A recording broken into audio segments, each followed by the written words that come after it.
And we're live. Gordon Koopman here. Entrepreneur, bodybuilding athlete, and just a typical dude. So, sharing my insights from the past week, topics I'm going to cover this week are going to be the idea of learning something new, um, kind of peppering that in with the obsession and drive of being really obsessed with everything being competitive or growth based or fitting into society and having the thing uh, to do just for you, comfort in being alone. But the more I kind of explore this idea, the more I think about not even comfort, because like comfort isn't the right way to explain loneliness. So I'll get deeper into that. And social exercise, and what I mean by social exercise, and that will tie into longevity, and some of the commonalities of a longevity in blue zones. So, if you guys don't know, blue zones are where there are the most centenarians, so people that live to be 100 plus years old. And what we can kind of look at from those areas and sort of apply to our own lives and communities. So, let's start at the top. Um, Learning something new. Here, I would say the big focuses I've had for the last 12 years are really been lifting, weightlifting, working towards my bodybuilding goals, cycling. Everything has been like physical activity, snowboarding, rock climbing, and this like internal drive obsession with being like the best and competitive. And so I wanted to pick something up that had to do a little bit more with creativity and outside my comfort zone. Took my first guitar lesson last night, and like everything, I mean, it's going to take practice. I have a really cool teacher.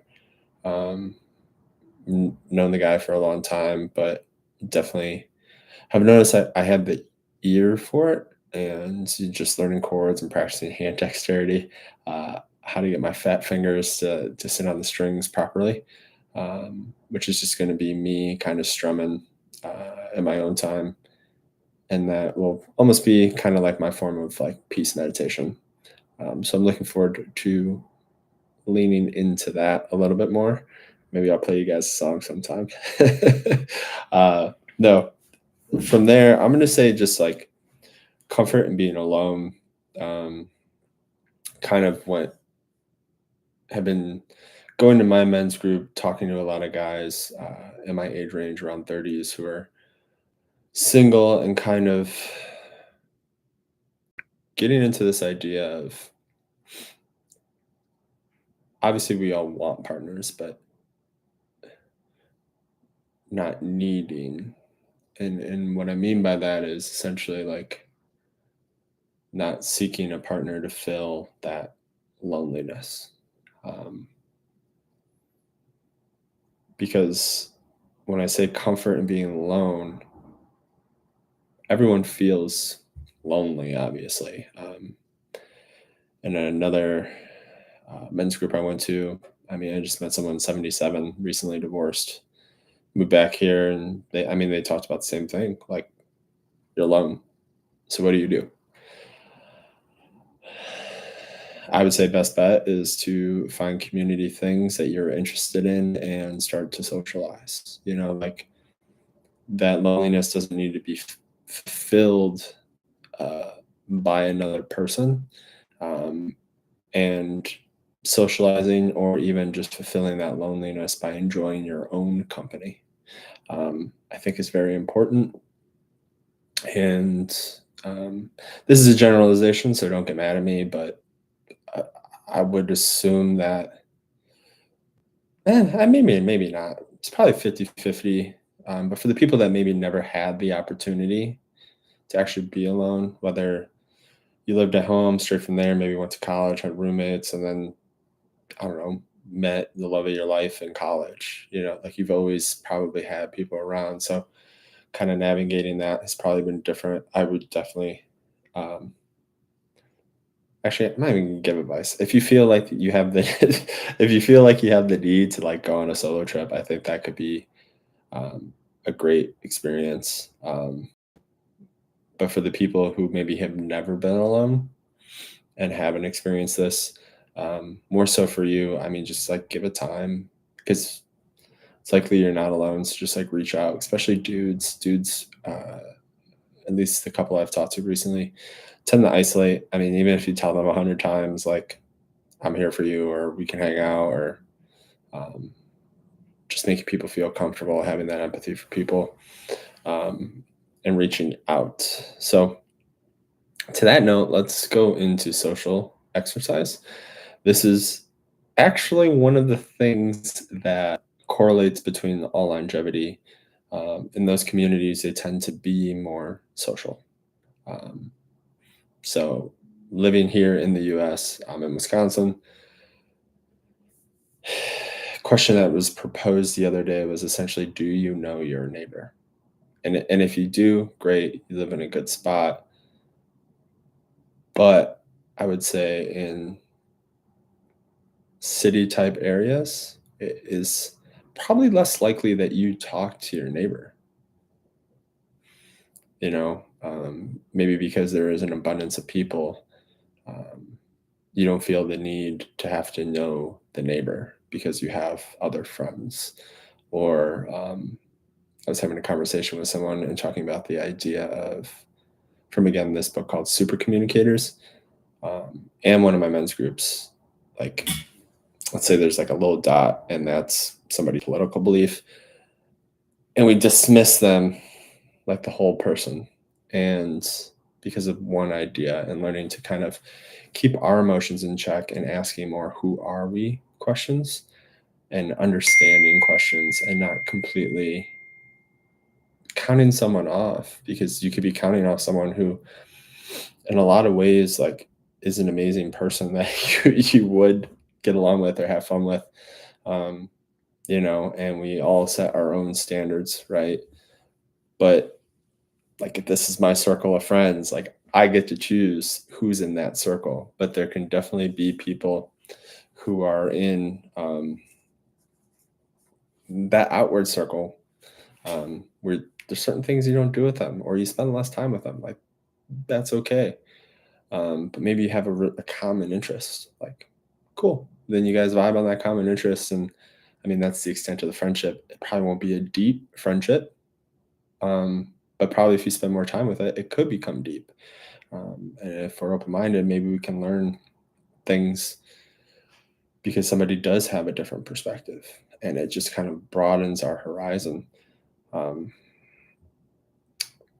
but to that point, the person that shared the whole idea of social exercise to me said people have three things: brain, a heart, and hands. And the brain is to knowledge, to know to do something.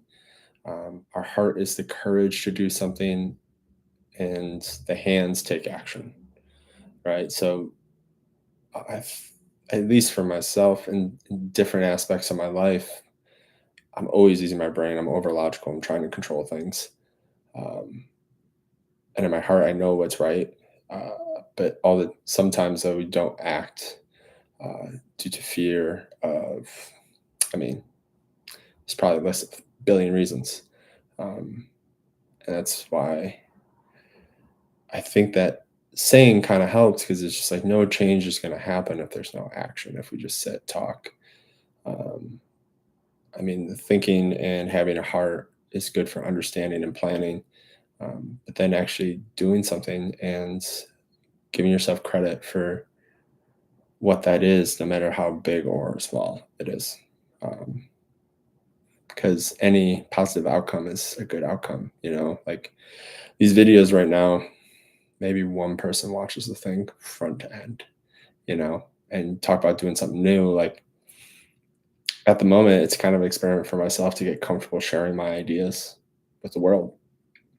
Um, and it just takes practice. I have 55-year-olds in one of my men's group who have great ideas, but just don't have the I don't want to say not have like, just I guess, yeah, don't have the courage right now to get on camera and just say it, right? So this is, I think, my fourth, maybe fifth one of these, and the amount of fear I had from number one to now is shrank considerably. And I'm getting way more comfortable. And maybe I should say this, but maybe after one of you comments something that is, uh, I guess, disagrees with me in some way, um, maybe I'll have a new challenge. But until then, it's been pretty easy to sit and have a conversation um, with the camera. And yeah, I think that probably relates to a lot of things. We're initially scared because we've never done it. There's an unknown variable, you know, but I think having a belief in that passion or faith allows us to act in spite of our fear. So, other things with longevity, um, other than the social exercise and trying to communicate more, would be staying active and feeling like you have a purpose. Um, so, staying active. I mean, as a coach,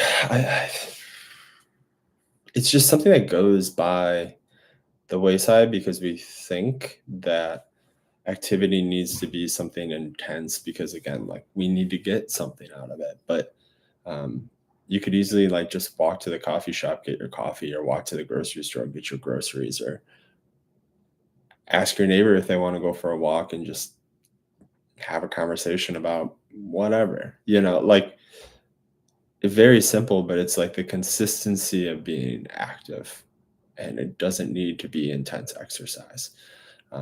Just get the blood flowing every day, get fresh air, be out in nature. I mean, living here in the Midwest, even when it's cold, um, doing something in the cold is definitely easier with another person. Yeah, like 99% of the time versus just doing it alone. I mean, that also being said, people are on their phones, and we can use those phones to sort of get distracted, stay stuck, doom scroll, not actually like that family time um, with the people we're with.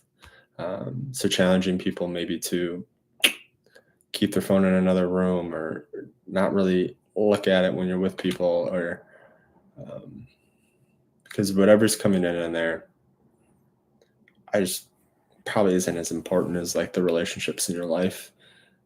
Um, and people will know when you're genuinely paying attention and curious about what they're talking about. And then purpose. I mean, this is a tough one.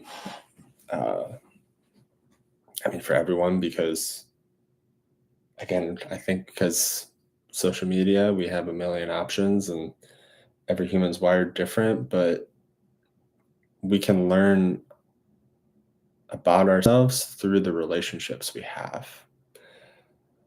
What our likes are, dislikes, how people act, and having more relationships can teach us things because we'll get different perspectives that are outside of our own.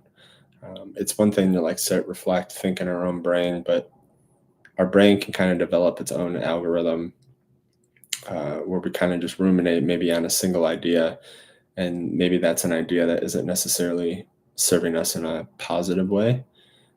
So getting outside of that and being open to new ideas, and talking to different people, and staying open and seeing what's possible there. So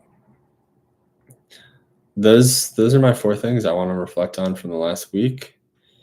Um, if you stayed to the end, um, and you have any ideas, thoughts, comments you want to make, I'd be happy to have a conversation and just chit chat or go deeper into any of those ideas. But until next week, stay strong. G out.